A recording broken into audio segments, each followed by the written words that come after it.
자, 오늘 오전에 하나님 말씀 보도록 하겠습니다. 오전에 하나님 말씀은 빌립보서 2장 14절부터 16절까지입니다. 다 찾으셨습니까? 제가 받들어 읽겠습니다. 모든 일에 불평이나 다툼이 없도록 하라. 이는 너희 하나님의 아들들이 흠없고 순전하여 비뚤어지고 변질된 민족 가운데서 책망받지 않게 하려 함이니 너희는 빛들로서 세상에 비추는 자들이라. 생명의 말씀을 제시하여 내가 헛되이 달리지도 아니하였고 헛되이 수고하지도 아니하였다는 것을 내가 그리스도의 날에 기뻐하려 함이라. 오늘 이 설교 제목을 자기 백성을 향한 하나님의 특별한 관심입니다. 우리를 향한 하나님의 특별한 관심이 되겠죠. 이 본문의 말씀을 보면은 12절에 그러므로 나의 사랑하는 자들아, 이죠. 이 본문의 내용은 바울의 간절함이 지금 이제 녹아 있는 그런 말씀입니다. 바울은 이 빌립보 성도들이 그리스도인으로서 어떤 삶을 살아야 하는지, 또 그리스도의 삶이 지니고 있는 이 본질을 상기시키면서 주의할 점과 또 행해야 할 것과 소망의 위로를 제시해 줍니다.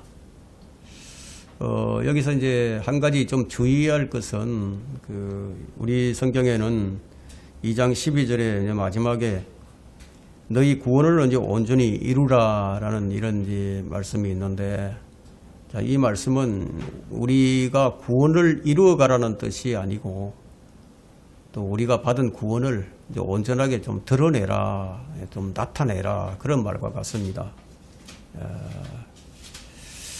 너희가 구원받았기 때문에 하나님께서 너희 안에서 일을 하신다. 그래서 하나님께서 너희를 현재의 모습으로 만들어 주셨으니까,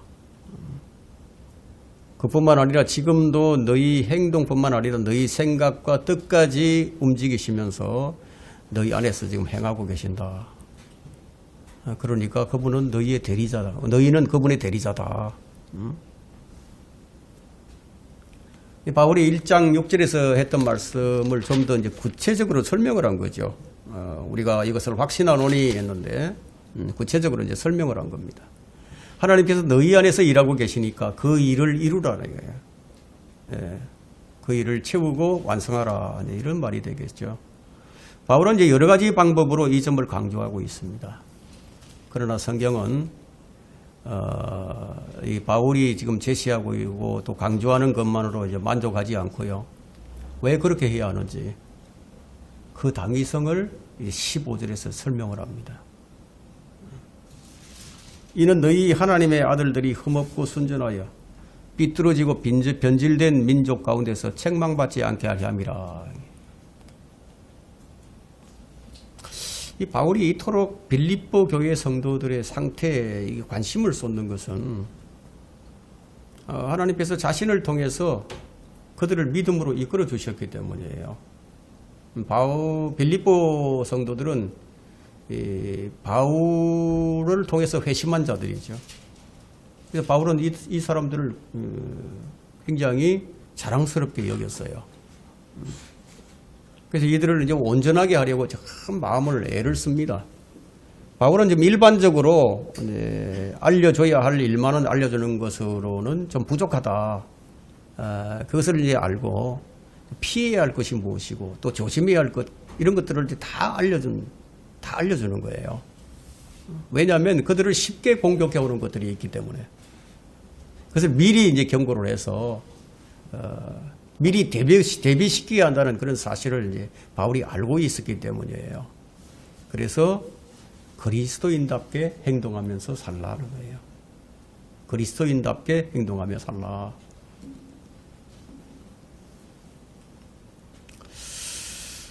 바울이 굳이 이제 두려움과 떨림으로라는 표현을 써야만 했던 이유가 무엇일까요? 왜 두려움과 떨림으로 이런 표현을 썼을까요? 사실 이제 우리 그리스도인들을 공격하는 것들이 참 많이 있습니다. 바울은 이제 신약의 계시와 이제 구약에 정통한 사람이었죠. 그래서 이스라엘의 역사가 주는 가장 크고 근본적인 경고가 무엇인지를 잘 알고 있는 사람이었습니다. 또한 자신의 삶에 도사리고 있는 위험과 또 몇몇 교회가 숱하게 겪었던 이 위험이 무엇인지도 잘 알고 있는 사람이었어요. 그 모든 위험 때문에 지금 빌립보 교회를 그토록 염려를 하는 거예요. 혹시 넘어지지 않을까? 혹시 실족하지 않을까? 그런 염려가 있었어요. 그래서 편지를 보내서 교활한 원수들에 대해서 경고를 합니다. 그렇게 해서 그들을 영적으로 무장시키려고 했던 것이죠. 그리스도인의 삶에 이토록 중대하게 묘사하는 이유가 여기에 있습니다. 마귀에게 틈을 주지 않는 거예요. 고린도전서 10장 10절에는 너희는 그들 중 어떤 사람들이 불평한 것처럼 불평하지 말라고 얘기합니다. 그러다가 불평을 하다가 멸망시키는 자에게 멸망을 당했다고. 사실 이 광야의 이스라엘이 이 불평 때문에 멸망을 한 것을 상기시키면서 바울이 적각 이제 권면하고 있는 바는 모든 일을 해 나갈 때 불평과 다툼이 없게 하라. 모든 일을 해 나갈 때 14절에 모든 일을 불평이나 다툼이 없도록 하라. 하나님의 자녀라는 신분 때문에 그렇게 해야 한다는 거죠. 여기에는 너희는 이런 사람들이기 때문에 이런 정체성을 가지고 있고 이런 신분이기 때문에 다음과 같은 일을 기억하고 실천해야 한다는 그런 뜻이 함축되어 있습니다. 하나님의 자녀이기 때문에 불평하지 말라. 좀 토대가 다르다는 거죠. 너희 안에서 역사하시는 분이 하나님이시다. 그런데 불평과 시비가 있어야 하겠느냐. 강력한 호소가 이제 묻어 있습니다. 그리스도인의 삶에서 비롯되는 이 토대에는 두 가지가 있습니다. 우리 안에서 역사하시는 하나님이 토대가 되는 것과 단순히 이제 기독교 윤리나 도덕이 토대가 되는 것, 이 두 가지가 있어요. 이 두 가지의 차이는 땅에서 피어나는 꽃과 꽃병에 꽂힌 꽃과 그런 차이가 있습니다. 이 차이는 생명이 있는 것과 생명이 없는 것의 차이죠. 자, 꽃병에 꽂힌 꽃은 이미 생명이 끊겨버렸기 때문에 하루 이틀 동안 꽃의 아름다움과 향기를 즐길 수 있을지는 모르지만 그 이상은 지속되지 못하죠. 바울은 이런 잘못을 미리 이제 경고함으로써 그리스도인이 믿음의 올바른 토대 위에서 행할 것을 제시를 합니다. 자, 그리스도인의 이상적인 행복, 가장 좋은 행보가 되게 되는데, 첫째, 너희 안에서 역사하시는 하나님이 토대가 되게 하라는 거예요.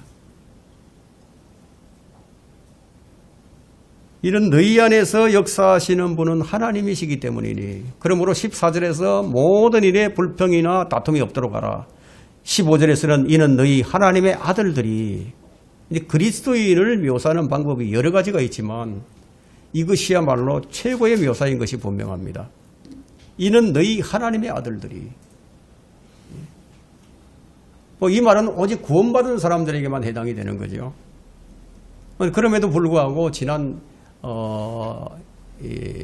1세기 동안, 한 100년 동안 이른바 하나님의 보편적인 아버지 되심과 인간의 보편적인 형제됨에 대한 이야기들이 참 많이 나왔어요. 모든 인간은 하나님의 자녀라는 이론이 큰 인기를 얻었습니다. 기독교 교리의 핵심을 제거해버린 거죠. 그러니까 그렇게 선풍적인 인기를 끈 것도 그리 놀랄만한 일은 아닙니다. 여기 나오는 이 이론은 오직 그리스도인만이 하나님의 자녀라는 이 가르침에 반하는 개념이 되겠죠. 그리스도를 믿든 안 믿든 하나님은 보편적인 아버지 되심과 또 인간의 형제됨을 강조하다 보니까 굳이 기독교 신앙을 가질 필요가 없어져 버렸어요. 복음은 서로 정답게 대하면서 살라는 일반적인 호소로 전락해 버렸죠. 이것이 진보 복음이에요. 진보. 자, 이런 사상이 21세기에 큰 인기를 누리고 있습니다. 자, 이런 이론이 그냥 나온 것이 아니에요. 그 성경에 뭐 없는 걸 만들어서 하는 거 아니에요. 성경을 잘못 해석을 하고 성경을 오해하기 때문에 이런 이론이 나오는 거예요. 사도행전 17장에서 사도 바울이 설교를 하죠. 아테네 마로스 언덕에서 설교를 하는데 거기에서 뭐라고 설교를 하냐면은 우리는 하나님의 자손들이다 이런 설교를 합니다. 우리는 하나님의 자손들이다. 하나님께서 모든 인류를 한 피로 만드셨다. 사도행전 17장 26절 29절에 있는 말씀인데 근데 바울이 말한 이 이야기를 잘못 해석을 해버리니까 하나님은 모든 사람의 아버지가 되고 그래서 모든 사람은 하나님의 가족이 되니까 그러니까 만인 모든 사람의 아버지, 모든 사람의 형제 이것이 이제 나오게 된 거예요. 바울이 한 얘기는 하나님이 모든 사람을 만드셨다는 점에서 모든 사람은 하나님의 자손이 되는 거라는 거죠. 그러니까 하나님은 창조주시다. 창조주는 모든 사람에게 해당이 되잖아요. 하나님은 창조주다.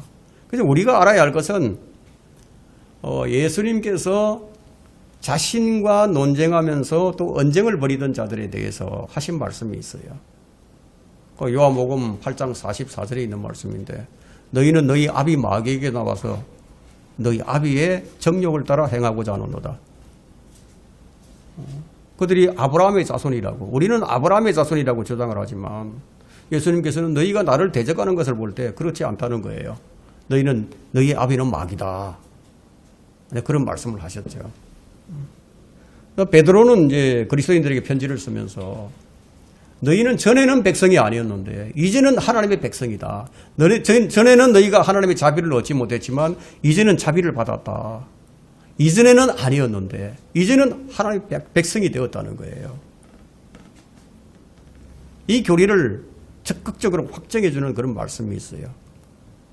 요한복음 이 서론에 좀 의미심장한 말씀이 나오는데 누구든지 그를 영접하는 자들에게는 하나님의 아들들이 되는 권세를 주셨으니 이 말씀은 우리는 원래 하나님의 자녀가 아니었다는 거죠.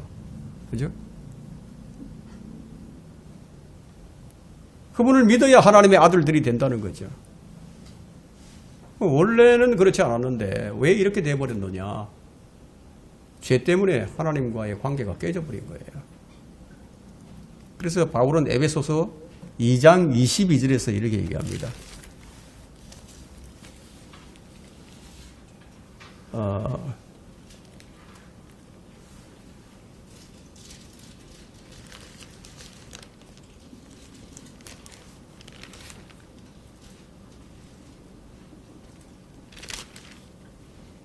2장 12절. 그때 너희는 그리스도로부터 분리되어 있었고 이스라엘 나라에 속하지 않는 타국인이요 약속의 언약들로부터는 생소한 사람이었으며 소망도 없고 세상에서 하나님도 없었느니라. 그런데 이제 우리가 가까워졌어요. 전에는 하나님의 가족이 아니었는데 이제 하나님의 가족이 되었어요. 그리스도의 피로 우리가 하나님과 가까워졌습니다. 그래서 로마서 8장 15절에서 너희는 다시는 두려워하는 종의 영을 받지 아니하고 양자되는 영을 받았으므로 그에 따라 우리가 아바 아바지라 부르짖느니라. 너희가 다시는 두려워하는 종의 영을 받지 않는다. 근데 무슨 말씀이에요? 양자되는 영을 받았다.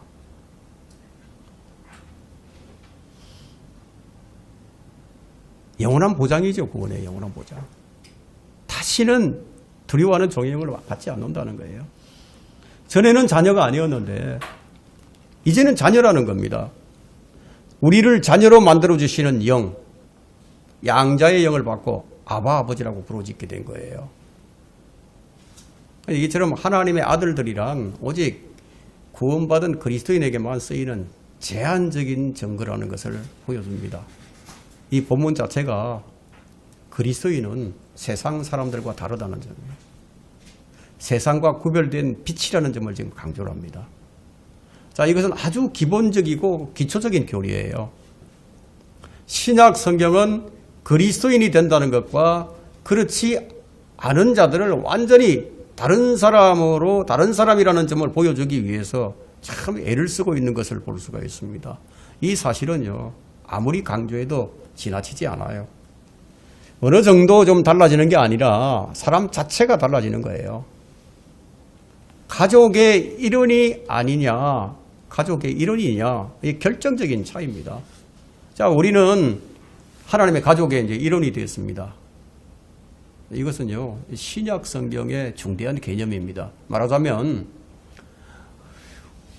우리는 이 돌봐주거나 인도해주는 사람이 하나도 없이, 우리를 돌봐주거나 인도해주는 이가 하나도 없이 그냥 떠돌아다니는 그런 불황자였는데, 하나님께서 이제 그리스도 안에서 우리를 데려다가 입양을 해주시고, 가족으로 삼아주셔서, 자녀로 삼아주셨다는 거예요. 아무런 하자가 없도록 법적 절차를 다 밟아주셨다는 겁니다. 그런데 이게 다가 아니라는 거예요. 우리는 하나님의 가족이 되었을 뿐만 아니라 지금 하나님의 성품에 참여하는 자가 되었습니다. 이것은 이 세상을 사는 동안 우리가 도저히 이해할 수 없는 교리고 또 신부입니다. 그 모든 이야기들이 성경에 다 들어 있습니다. 성령으로 출생하는 일이나 중생하고 거듭나는 일이나 새롭게 창조되는 모든 일이 이 성경 안에 다 들어 있어요. 자, 우리는 이제 하나님의 손에 붙잡혀서 가족으로 입양이 되었을 뿐만 아니라 내적으로 이제 아주 중대한 변화를 경험하게 되었습니다. 하나님의 성품을 받게 된 거예요. 뭐 그렇다고 이제 물리적인 차원에서 무엇인가가 우리 안에 주입된 것처럼 생각해서는 안 됩니다. 이것은 실제로 일어나는 일인데, 우리 안에 거하시는 성령을 통해서 하나님의 성품에 참여함으로써 우리가 법적으로 입양이 된 것이 아니라, 법적으로만 입양이 된 것이 아니라 하나님과의 상호 교류가 이제 이루어지게 된 것이라는 거예요.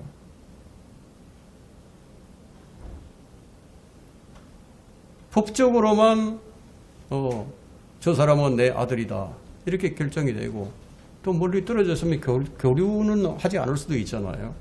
그렇지만 그분께서는 법적으로만 하신 것이 아니라 그분이 내 안에 들어오셔서 항상 교제를 하기를 원하신다는 거예요.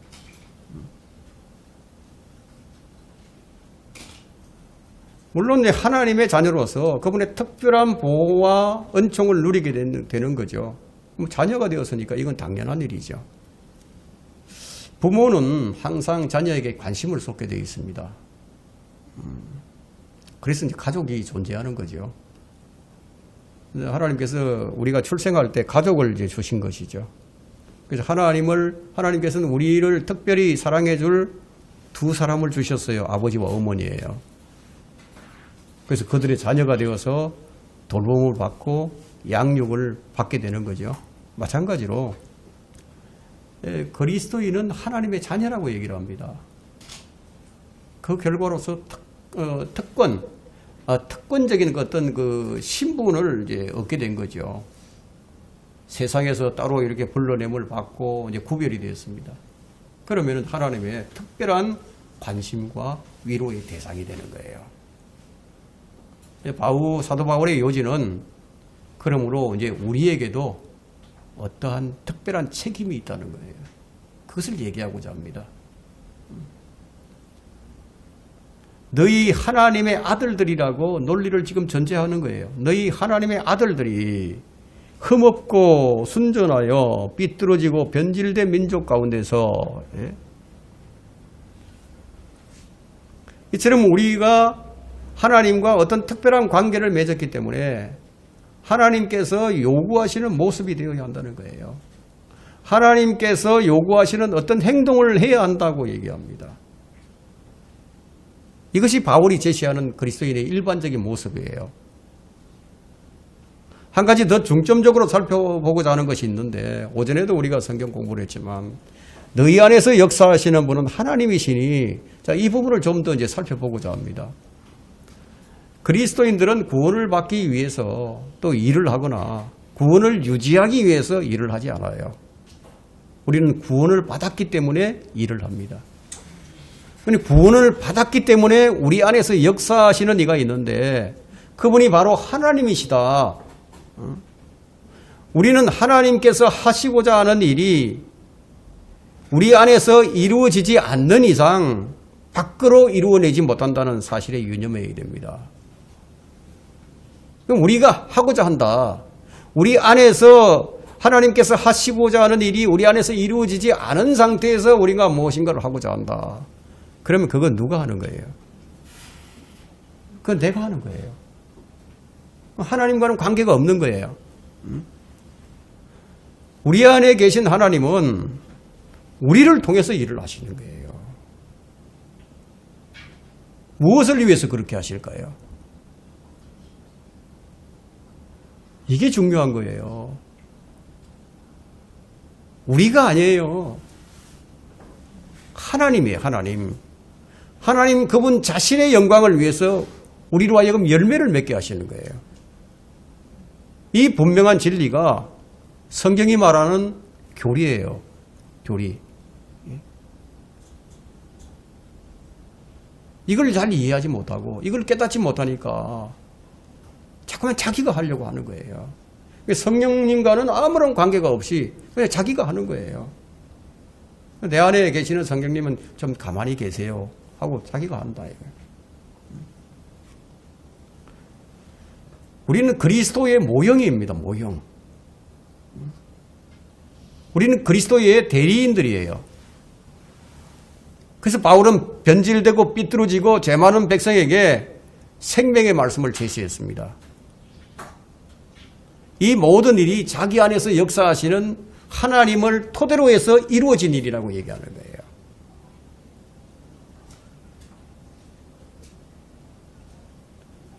그리스도인의 이상적인 행보 두 번째는, 이제 우리가 두 번째로 살펴볼 문제는 어떻게 하나님의 자녀답게 행동하고 살 것이냐.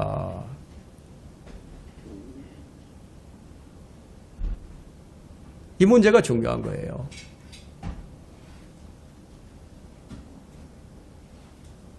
대부분 사람들이 믿음은 가졌는데 근데 말씀에 순종하지 않고 살아요. 그 믿음 따로 행동 따로예요. 그래서 어떻게 하나님의 자녀답게 행동하며 살 것이냐. 바울이 말하는 하나님의 자녀의 핵심적인 특징이 무엇인가, 그걸 좀 살펴보고자 합니다. 첫째, 모든 일을 불평이나 다툼이 없이 하는 거예요. 14절 보니까 그렇게 말하고 있죠. 모든 일을 불평이나 다툼이 없도록 하라. 이 말씀은 다시 12절을 상기시켜 주는데, 그러므로 나의 사랑하는 자들아, 너희가 항상 복종했던 것처럼 내가 있을 때뿐만 아니라 내가 없는 지금도 더욱더 두려움과 떨림으로 너희 구원을 온전히 나타내라. 여기에서 알 수 있듯이 모든 일은 우리가 지금 살아가는 구원의 삶, 관심을 기울이고 있는 구원의 영역에 관련된 일들이라는 거예요. 모든 것이 다 연관된 일이라는 겁니다. 이제 바울의 요구는 이렇게 그리스도인의 삶에 아무런 불평이나 원망이나 다툼이나 시비가 없어야 한다는 겁니다. 여기서 이제 바울은 이스라엘의 역사를 염두에 두고 있는 것이 분명해집니다. 여러분 시편 106편을 한번 여러분들이 읽어보시기를 바랍니다. 이 시편 106편은요, 광야의 이스라엘이 어떠했는지 그 요약해서 기록을 하고 있습니다. 하나님은 세계 열방 중에서 이스라엘을 자신의 나라로 택했어요. 그리고 그들을 불러내시고 이끌어 주시고 복을 주셨어요. 그들이 이집트의 종살이에서 불러냄을 받고 적박불이 흐르는 가나안 땅으로 들어갈 예정에 있었습니다. 그런데 그들이 어떻게 했죠? 그들이 어떻게 되었습니까? 각자 자기 장막에서 하나님을 원망하고 불평하면서 다투는 상황이 벌어졌어요. 그럼 그들이 하나님을 인정하지 않았느냐? 그렇지 않아요. 그들은 하나님을 인정했어요. 하나님께서 자신들을 이끌어내셨다는 그 점을 인정했어요. 그런데 그게 무슨 소용이 있냐는 거예요. 불평을 하는데. 하나님이 자신들을 광야에서 죽으라고 끌어내시느냐, 이런 불평을 하는 거예요. 그들은 오히려 이집트의 음식을 더 그리워했습니다.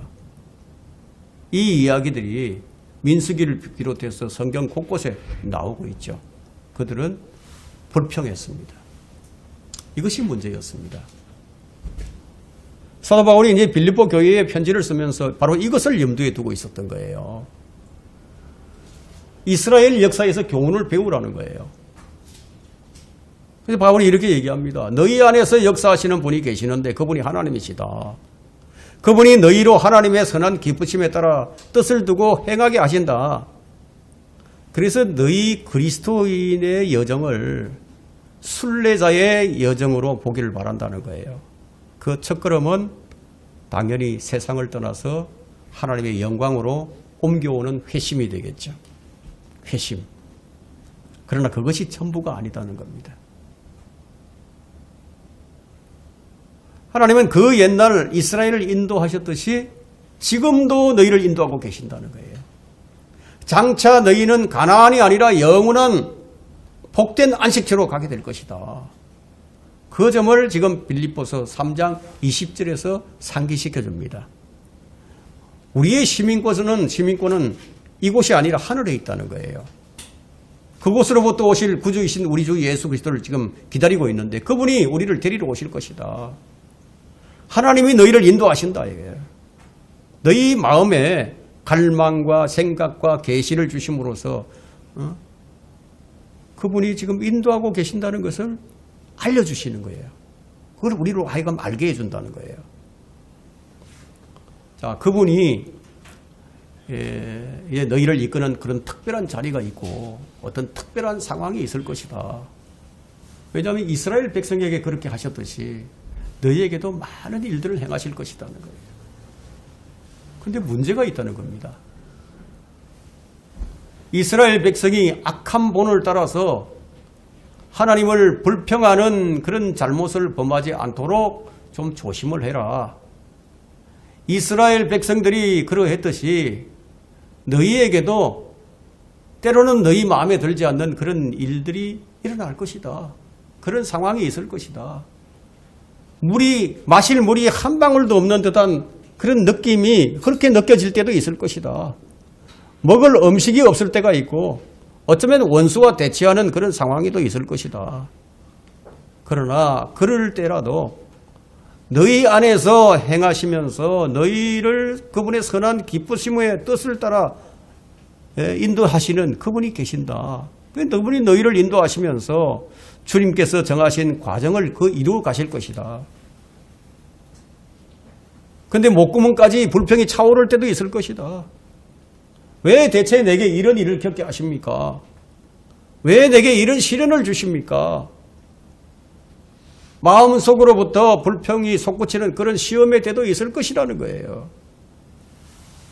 그러나 하나님이 그리스도인을 이끌어 가시는 과정에서 너희를 어떤 자리에 두든지 어떤 상황으로 데려가시든지 모든 일에 불평과 다툼이 없도록 하라는 거예요. 여러분이 원망, 불평 어디서 나옵니까? 이거 마음에서 나와요. 그리스도인이 가장 쉽게 범하는 그 잘못이 뭐냐? 하나님을 의심하는 거예요. 하나님 신뢰하지 못하는 거예요. 신뢰하지 못할 때 불평과 원망이 나옵니다. 이것은 믿음이 없다는 표시죠. 자, 우리는 어떤 상황에 부딪힐 때 가장 먼저 떠오르는 생각이 뭐냐? 대체 왜? 다른 것에 앞서서 이 생각이 먼저 떠오릅니다. 도대체 하나님의 의도가 뭐지? 그러면서 시비가 의심의 꼬리가 이제 물고 일어나죠. 이 사람들은 이것이 순전히 지적인 문제인 것처럼 주장을 하는데 그렇지가 않아요. 하나님의 사랑하심, 하나님께서 내 안에서 역사하심을 믿지 못하기 때문에 믿음의 영역에까지 이제 문제가 이제 생긴 거예요. 여러분이 기본적인 신뢰가 없는 상태에서는요, 믿음이 생기지 않아요. 이스라엘은 하나님의 기적과 이적들과 그 능력의 절대적인 증거들을 다 보았어요. 다 보았습니다. 모든 상황이 잘 풀리는 동안에는 그들도 하나님을 믿었어요. 그럼 구름기둥과 불기둥으로 인도하시잖아요. 반석에서 물도 솟구치게 해주시고 만나와 메추라기를 주신단 말이에요. 근데 특이하게도 옷이 헤어지지가 않아요. 40년 동안 광야 생활하는데도 옷이 헤어지지도 않아요. 신발도 닳지 않아요. 홍해가 갈라지는 그런 초자연적인 능력을 보았어요. 그때 그들은 믿었어요. 하나님을 믿었어요. 그런데 문제가 생기자 하나님께 등을 돌리고 그분의 사랑을 의심하기 시작한다는 거예요. 여러분, 하나님에 대한 이 신뢰가 깨지게 되면 다른 어떤 것도 다 믿을 수가 없게 됩니다.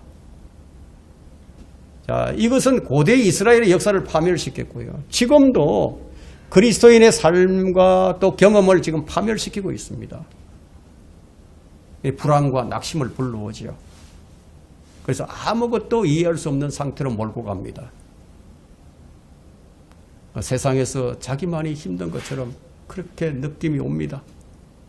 더 나아가서 복음의 증거까지 빈약하게 만들어버립니다. 그리스도인의 이름을 수치스럽고 불명예스럽게 만들기 시작합니다. 그래서 바울은 무슨 수를 써서라도 이것을 좀 피하라고 하면서 이스라엘 백성들의 명백한 신뢰를 살펴보라고 촉구하는 그런 이유가 여기 있는 거예요. 모든 일을 불평이나 다툼이 없도록 하라고. 그렇다면 문제는 사도의 권면을 우리가 어떻게 실천할 수 있을까? 사도니까 가능하지. 이렇게 반문하는 사람들도 있겠죠. 모든 일을 불평과 시비가 없게 하라. 말이 쉬운 거지. 정말 나 같은 상황에 한번 처해 본다면은 과연 그런 말을 할 수 있을까? 과연 그런 절망적인 현실에 부딪히더라도 불평이나 시비가 정말 없을 수가 있을까? 그렇게 말하는 이가 있을 수 있어요. 그러나 성경은 어려운 상황에 굴복하기 쉬운 우리의 성향과 그 위험성에 대처할 방법을 제시해 준다는 겁니다. 가장 우리가 먼저 기억해야 할 것은요, 하나님의 성품이에요. 하나님의 성품. 하나님은 거룩하시죠. 의로우십니다. 공평하신 분이에요. 그분은 전적으로 의로우신 분이에요. 그래서 야고보 기자는 하나님은 악으로 시험을 당하지 않으시고 또 그분 자신도 아무도 시험하지 않으신다고 말씀하셨는데, 여러분 상황이 어떻게 돌아간다 하더라도요, 이 사실만큼은 확실해도 좋습니다. 이것은 검토하거나 질문할 필요가 없는 명백한 사실이기 때문에 하나님은 무정한 일이나 이 불공평한 그런 일을 하실 수 없어요. 그분의 성품은 완벽합니다. 그분은 본질상 완전하다는 것을 우리가 기억을 해야 됩니다. 그 다음으로 이제 사도 바울이 강조하는 것은 하나님의 아버지 되심이에요. 우리 자녀됨을 살펴보고 이제 아버지 되심인데, 여러분이 그리스도인이라면 이제 하나님이 여러분의 아버지예요. 여러분을 사랑하고 염려하는 아버지예요. 그럼 어떤 관심을 가지고 있겠습니까? 여러분들이 자녀에 대한 관심이 있듯이 하나님도 우리에 대해서 관심이 있으시다는 거예요. 무슨 일이 닥치더라도요, 나는 하나님의 자녀다. 나는 하나님께서 나를 사랑하시고 나를 염려해 주신다. 특별한 관심으로 나를 돌보고 계신다. 이런 생각을 가져야 된다는 거예요. 왜냐하면 그게 사실이니까. 하나님은 크시잖아요. 우리는 작아요. 우리의 생각과 우리의 이해력은요, 아주 작아요. 그분은 무한하신 분이에요. 저는 모든 상황을 푸는 열쇠가 여기에 있지 않을까 생각을 합니다. 자, 우리가 하나님을 이제 온전하게 이해한다는 것은요, 사실상 그건 불가능입니다. 에덴 동산에서 생긴 문제도 아마 이것이 아니었을까요? 그럼 먹지 말라고 했다면은 그 이상으로는 생각지 말아야 했는데 무슨 이유 때문에 그랬을까? 궁금해요. 왜 그랬을까? 그 생각을 읽은 사탄이 찾아옵니다. 그래서 너희는 왜 신이 되면 안 돼? 이것이 사탄의 꼬드김이었어요. 자, 우리는 하나님을 충분히 이해할 수 있다고 생각을 합니다. 그러나 우리는 너무 작아요. 하나님은 완전하세요. 우리는 하나님을 다 이해하지 못해요. 우리가 이 점을 깊이 생각해 볼 필요가 있습니다. 우리의 믿음은요, 내게 주시는 계시에 만족하는 거예요. 그 계시에 내가 만족하기 때문에 질문을 던지지 않는 겁니다. 무슨 말이냐면 그 이상 알려고 하지 않는다는 거예요. 하나님께서 내게 주신 계시를 그냥 이해하는 것으로 만족하는 거예요. 우리는 하나님의 마음이 어떻게 작용하는지 이해하지 못해요. 하나님의 영의 일들을 우리 하찮은 지식으로 다 이해하지 못한다는 겁니다. 우리는 이 영원부터 계획하신 그분의 계획과 그 과정을 다 이해할 수 없어요. 성경에 기록된 것이 있어요. 이 성경에 기록된 것 이상으로 우리는 하나님을 알지 못해요. 성경에 기록된 것이라 할지라도 자, 주님께서 알려주신 것 이상으로 우리는 알지 못해요. 그러나 우리가 하나님을 완전하게 이해하지 못한다고 해서 하나님이 불공평하다거나 무정하다거나 잔인하다고 결론을 내릴 수 없지요. 우리의 이성과 기준으로는 하나님의 광대하심을 측정할 수가 없습니다.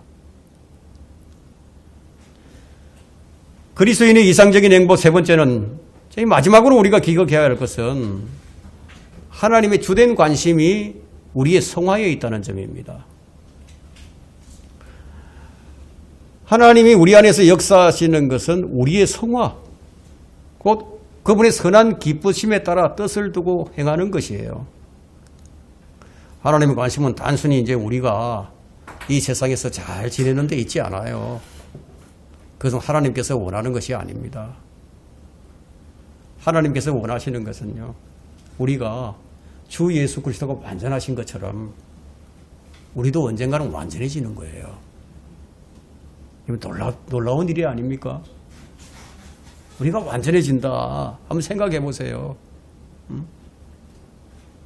그리스도의 충만하심의 장성한 분량에까지 이르는 거예요. 사람들의 생각은 내가 성공을 해서 하나님을 위해서 일하겠다고 그런 생각을 하지만, 근데 하나님은 우리가 이 세상에서 성공하는 것에는 관심이 없으세요. 하나님의 관심은 어디에 집중이 되느냐 하면 우리의 온 영과 혼과 몸이 온전해지는 데 있다는 거예요. 이것이 하나님의 자녀에 대한 하나님의 특별한 관심사예요. 이게 특별한 관심을 가지고 있다고요. 그것이 이제 15절에 나오죠. 이는 너희 하나님의 아들들이 삐뚤어지고 변질된 민족 가운데서 책망받지 않게 하려 함이니, 하나님은 우리가 흠도 없고 점도 없고 온전한 상태로, 온전하고 순결하고 거룩한 상태로 만드시는데 그 목적이 있는 거예요. 이것이 하나님의 바람입니다. 하나님께서 이 일에 집중하신다는 거예요. 그래서 1장 6절에서 빌립보서 1장 6절에서 너희 안에서 선한 일을 시작하신 그분께서 그리스도의 날까지 그 일을 완성하실 것이라고 선언을 하고 있다는 거예요. 그런데 우리는 이제 죄와 어리석음 때문에 간혹 우리가 좋아하지 않는 일을 할 때도 있어요. 우리의 본성 때문에. 우선적으로 우리는 세상의 삶을 더 즐기고 싶어 합니다. 지금 이대로 사는 것이 더 좋다고 생각을 합니다.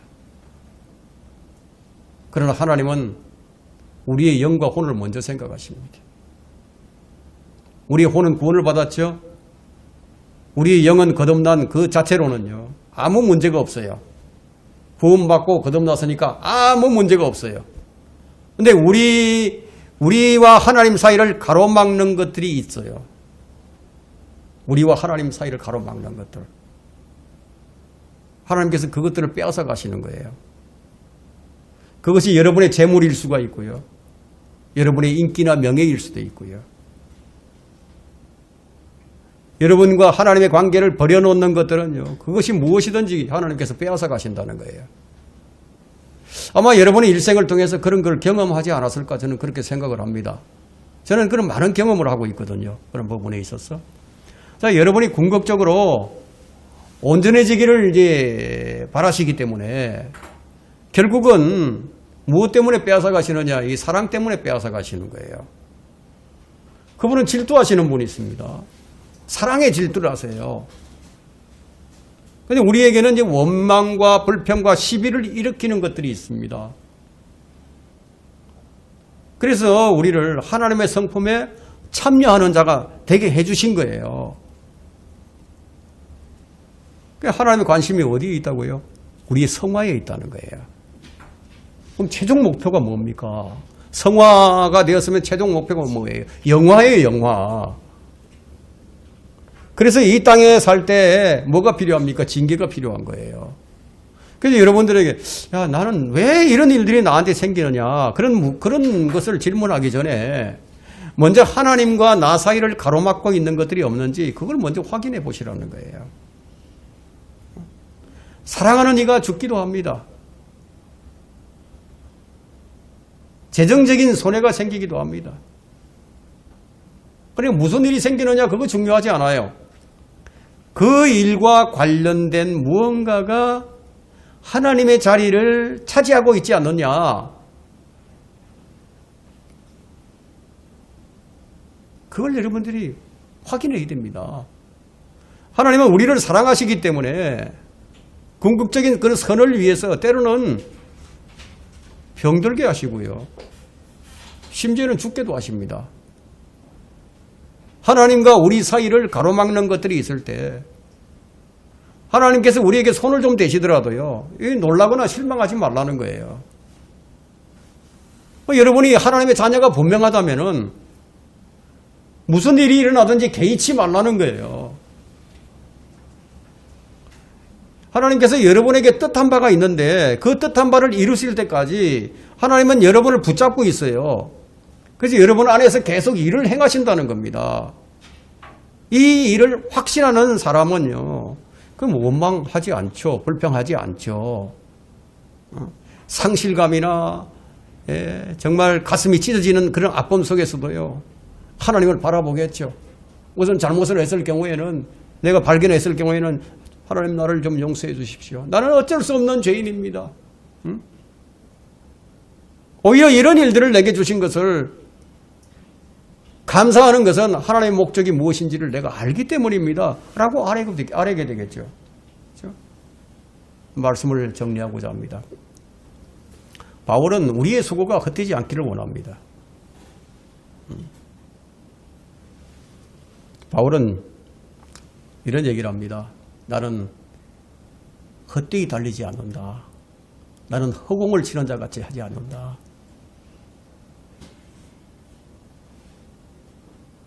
우리가 그리스도의 날에 책망받는 자들이 되지 않게 하려고 바울은 이 편지를 기록하고 있습니다. 너희는 빛들이다. 너희는 세상에 빛을 비추는 자들이다. 생명의 말씀을 제시하는 자들이다. 이 일을 위해서 하나님께서 너희 안에서 역사하고 계신다는 거예요. 여러분, 빌립보서의 주제가 무엇입니까? 기쁨이에요. 고난 속에서 기쁨이에요. 지금의 기쁨이 그리스도의 날까지 우리가 이어지게 해야 하지 않겠습니까? 그래서 바울은 헛된 수고가 아니었다는 것을 그리스도의 날이 오면은 그때 우리가 기뻐할 것이라고 그렇게 말을 합니다. 그리스도의 날에 관해서 오전에 제가 공부할 때 설명을 드렸습니다. 그래서 여기서는 약간의 부연 설명을 좀 덧붙이고자 합니다. 그리스도의 날은 바울의 사역을 완전하게 드러낼 겁니다. 예, 바울의 사역이 그때 그 사역의 진심에서 우러난 것임이 이제 분명하게 이제 드러나게 될 겁니다. 그의 회심자들이 그 생명의 말씀에 대한 믿음을 입증해 줄 거예요. 여러분, 그 사람 회심자들이 바울을 입증해 줄 때 얼마나 기쁘겠습니까? 만일 그들이 신실하다는 것이 입증이 된다면은 바울이 그리스도의 날에 내가 기뻐할 것이라고.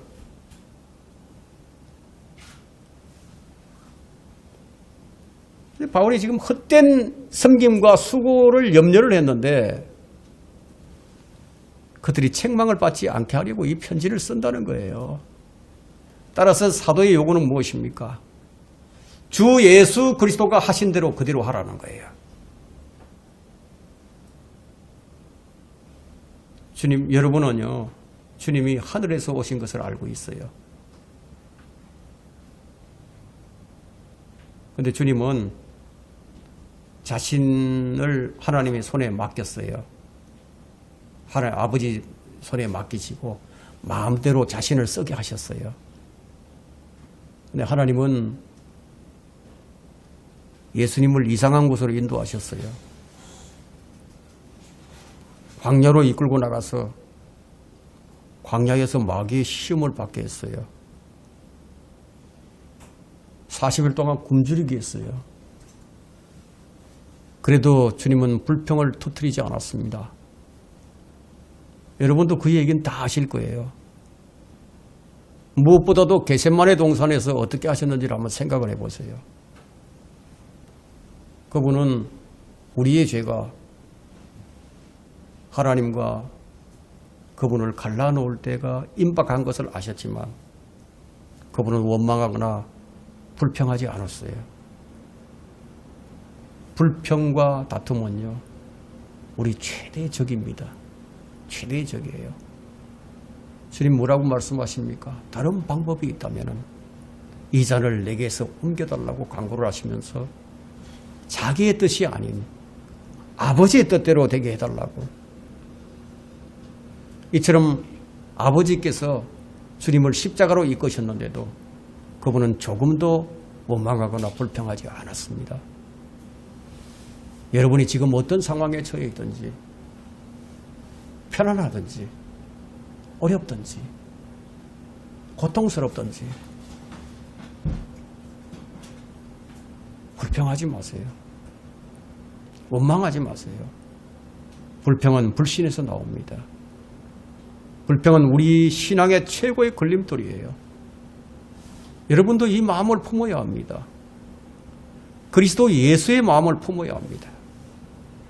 하나님께서 우리를 어디로 인도하시든지 이 성화의 과정에서 어떤 자리에 이르게 하시든지 우리는 두려움과 떨림으로 우리가 받은 구원을 구현해 나가야 한다는 거예요.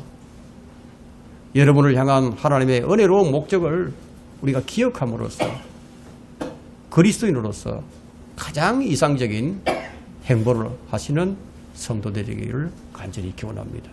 네.